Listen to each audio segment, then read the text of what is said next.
Welcome back to my channel mga kaibigan. Pasensya na po sa 2 taon kong hindi pagpo-post. Naging busy lang po. Anyways, let's get to the topic.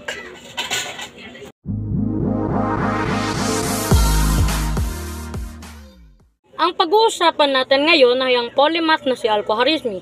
Si Abu Ja'far Muhammad ibn Musa Al-Khwarizmi na kadalasang tinutukoy bilang simpleng Al-Khwarizmi ay isang Persian polymath na gumawa ng napaka-maimpluwensyang mga gawa sa wikang Arabe sa matematika, astronomiya at heograpiya. Siya ay hinirang bilang astronomer at pinuno ng House of Wisdom sa lungsod ng Baghdad noong 820 CE. Si Al-Khwarizmi ay isinilang noong mga AD 780 at bagamat ang kanyang lugar ng kapanganakan ay hindi tiyak na kilala, ang Al-Khwarizmi sa kanyang pangalan ay maaaring mangangahulugang ang katutubo ng Khwarazm, na noong panahong iyon ay bahagi ng Greater Iran, ngunit ngayon ay bahagi ng Turkmenistan at Uzbekistan. Kaya marami ang naniniwalang lumaki siya sa lugar na iyon. Ang kanyang pagpapasikat na treatise sa algebra na pinagsama-sama sa pagitan ng 813 to 833 bilang Kitab Al-Jabr, the Compendious Book on Calculation by Completion and Balancing, ay nagpakita ng unang sistematikong solusyon ng linear at quadratic equation. Isa sa kanyang mga nagawa sa algebra ay ang kanyang pagpapakita kung paano lutasin ang mga parisukat na ekwasyon sa pamamagitan ng pagkumpleto ng parisukat, kung saan siya ay nagbigay ng mga geometric na katwiran.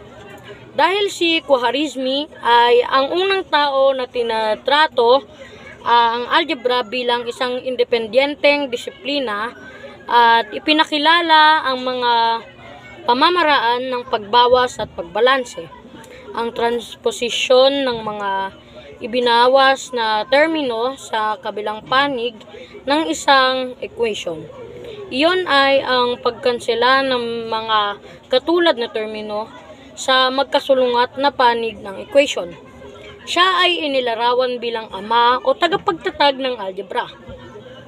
Ang salitang Ingles na algebra ay nagmula sa maikling kamay na pamagat ng kanyang nabanggit na treatise na Al-Jabr, na nangangahulugang pagkumpleto o muling pagsasama. Ang kanyang pangalan ay nagbigay ng mga salitang Ingles na algorismo at algorithm. Ang mga terminong Espanyol, Italiano at Portuges na algoritmo at ang mga terminong Espanyol na guarismo at terminong Portuges na algarismo na parehong nangangahulugang digit. Noong ika-12 siglo, ang mga pagsasalin sa wikang Latin ng aklat-aralin ni Al-Khwarizmi sa Indian arithmetic, Algoritmo de Numero Indorum, na ang dahilan kung paano na-codify ng iba't ibang Indian numeral, ay nagpakilala ng decimal-based positional number system sa kanlurang mundo. Gayun din, ang Al-Jabr na isinalin sa Latin ng scholar ng Ingles na si Robert of Chester noong 1145, ay ginamit hanggang ika-16 na siglo bilang pangunahing aklat-aralin sa matematika ng mga universidad sa Europa. Binago ni Al-Khwarizmi ang geography, ang 2nd century na Greek language treatise ng Roman polymath na si Claudius Ptolemy, na naglilista ng mga longitude at latitude ng mga lungsod at lokalidad. Gumawa pa siya ng isang set ng astronomical table at sumulat tungkol sa calendric works. Gayon din ang astrolabe at sundial.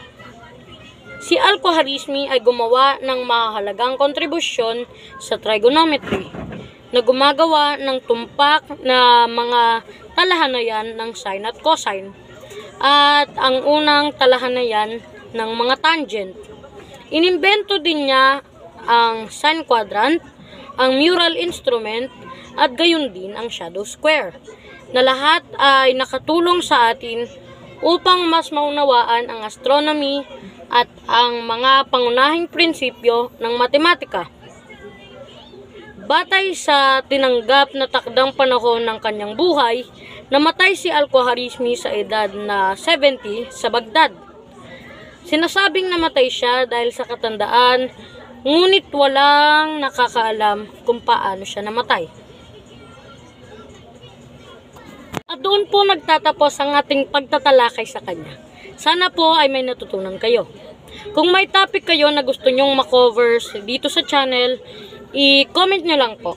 Mag-like at mag-subscribe na rin po kayo at i-follow nyo na rin po ang aking FB page. Thank you po.